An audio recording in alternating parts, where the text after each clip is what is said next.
Di dunia yang porak-poranda oleh kolonialisme dan kehilangan jati diri, lahirlah seorang penyair, bukan sembarang penyair. Ia tidak hanya menulis bait-bait indah, tapi membangkitkan umat Islam dari tidur panjangnya. Ia tidak mengangkat pedang, tapi kalimat-kalimatnya menusuk ke dalam jiwa. Dialah Muhammad Iqbal, sang pemikir, sang pujangga, sang pencetus kebangkitan ruh umat Islam di Asia Selatan. Muhammad Iqbal lahir pada tanggal 9 November tahun 1877 di kota Sialkot, Punjab, wilayah yang kala itu merupakan bagian dari India Britania. Ia berasal dari keluarga Muslim Kashmir yang taat. Ayahnya, Syekh Nur Muhammad, seorang tukang tenun yang sederhana tapi mendalam pemahaman spiritualnya. Sejak kecil, Iqbal dikenal sebagai anak yang cerdas. Ia menghafal Al-Quran, mempelajari bahasa Arab dan Persia, serta memperlihatkan minat besar terhadap sastra dan pemikiran. Ia belajar di Scotch Mission College di Lahore, lalu di Government College University, di mana ia mulai menulis puisi-puisi pertamanya.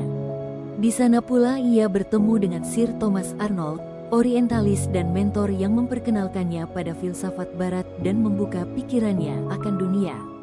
Tahun 1905, Iqbal meninggalkan tanah airnya. Ia pergi ke Inggris, belajar di Universitas Cambridge dalam bidang filsafat. Ia kemudian melanjutkan ke Universitas Munich di Jerman, dan meraih gelar doktor filsafat dengan disertasi berjudul The Development of Metaphysics in Persia. Tapi yang membedakan Iqbal dari kaum terdidik lainnya bukanlah sekadar gelar akademik. Ia tidak larut dalam pujian barat. Ia menyerap ilmu Eropa, lalu memutarbalikkan arahnya. Ia kembali kepada Islam, bukan dengan kacamata lama, tapi dengan kebangkitan umat yang tertindas. Iqbal tidak memilih senjata sebagai jalan perjuangan. Ia memilih pena, dan dengan pena itulah ia menulis sajak demi sajak yang menyentuh jiwa umat Islam. Puisinya tidak hanya indah, tapi menggugah. Asrar Ehudi, atau Rahasia Diri, menjadi karya monumentalnya. Ia menulis tentang pentingnya hudi, kesadaran diri, jati diri, harga diri. Menurut Iqbal, kelemahan umat Islam adalah karena mereka lupa siapa diri mereka sebenarnya. Tapi Iqbal tidak berhenti di dunia pemikiran. Ia mulai melangkah ke dunia nyata. Dalam pidatonya di sidang Liga Muslim tahun 1930 di Allahabad, ia mengguncang India. Ia menyerukan pembentukan sebuah negara Muslim merdeka di wilayah barat Laut India. Sebuah tempat di mana umat Islam dapat hidup sesuai nilai-nilai spiritual dan hukum Islam, tanpa tekanan penjajah maupun mayoritas lain. Inilah cikal bakal dari ide lahirnya Pakistan. Maka tidak berlebihan jika hingga hari ini, Muhammad Iqbal dikenang sebagai bapak ideologis Pakistan.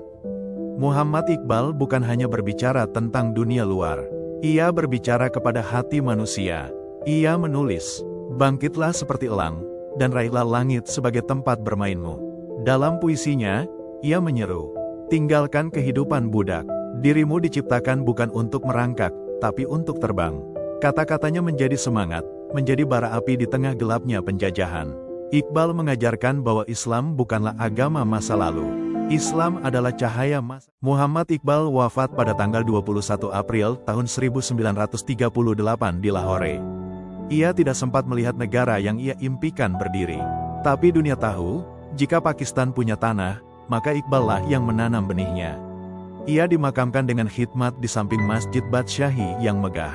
Tempat yang sakral untuk seorang penyair yang membangkitkan ruh bangsa. Hari ini, puisinya masih dibaca. Namanya ditulis di buku pelajaran. Dan cita-citanya masih menjadi cahaya dalam gelapnya zaman. Dalam sejarah Islam modern, Muhammad Iqbal adalah jembatan antara dunia lama dan dunia baru. Ia membuktikan bahwa Islam bukanlah sekadar warisan, tapi jalan masa depan yang penuh harapan. Ia tidak memimpin perang, ia tidak mengangkat senjata, tapi ia mengangkat umat dengan satu hal, kesadaran. Dan dari kesadaran itulah, sebuah bangsa dan sebuah sejarah lahir kembali.